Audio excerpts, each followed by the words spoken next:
Glaze Castro Galor Rainey, born January 21, 1988, professionally known by her stage name Glaze de Castro, Filipino actress, recording artist and television personality.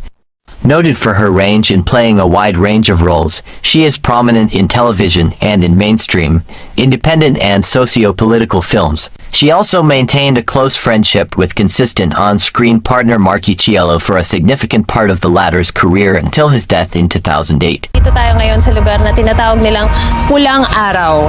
Itong nasa likod ko ngayon ay tinatawag na Ledesma Mansion. Huwag ka makikinig dyan. Doon ka na. Nay, sino si Liway? Mamaya ka na magtanong. Maglaro ka na muna doon. Ikaw ah.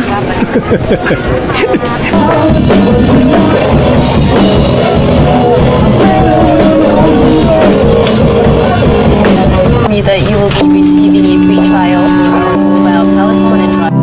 So yung mga ganyan. Social. Alta.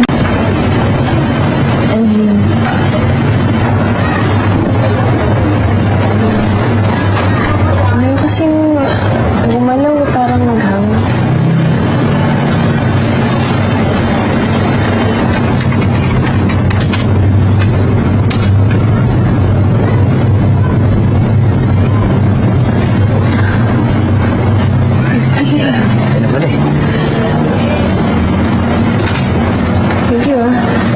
It's a new martial art form, couture defense. Para yan sa mga backstage and toilet fights.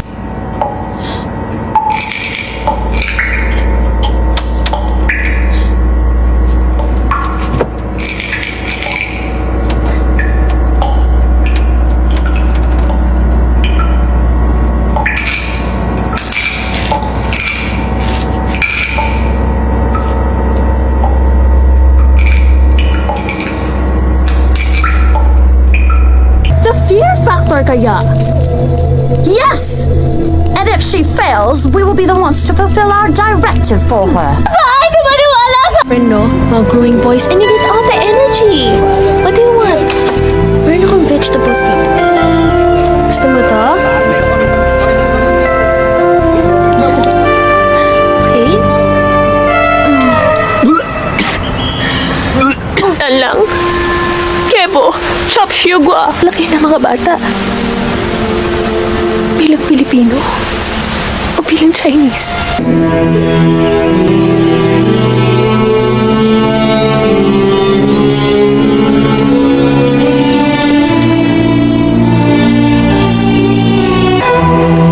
Sa aming tatlo, si...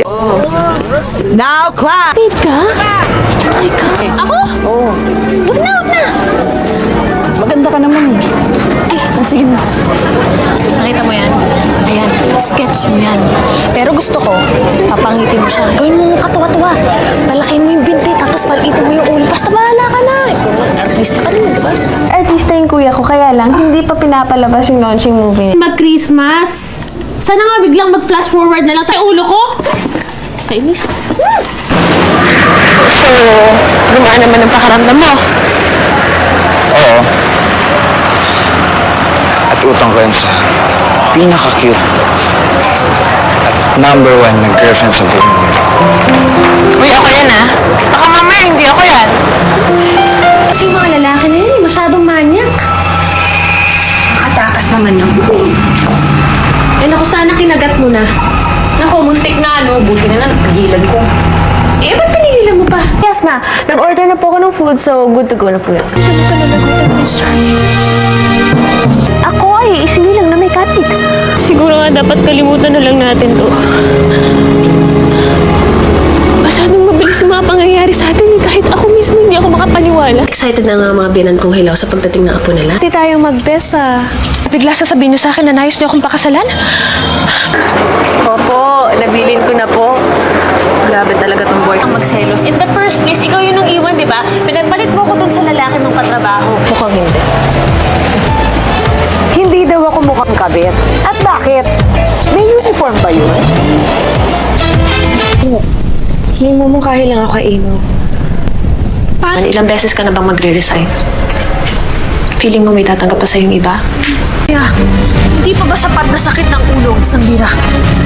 Ano ba nangyari? Diretsuhin niyo na nga ako? Ano?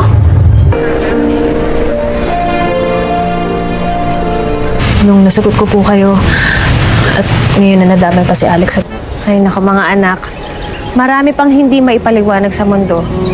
At saka, wala namang mawawala kung mag-iingat kayo, di ba? Sige na, magsabi na kayo ng tabi-tabi po. Gwapo mong tingnan. Say is that Tony is my Ilang araw din ako magiging ganito, ha? Andun siya? Feeling ko mas may future ako dun kaysa sa pag-aartista Brand X din yung pangalan ng nawawala ko. I should fuck her in the Benz. You can say they wrong.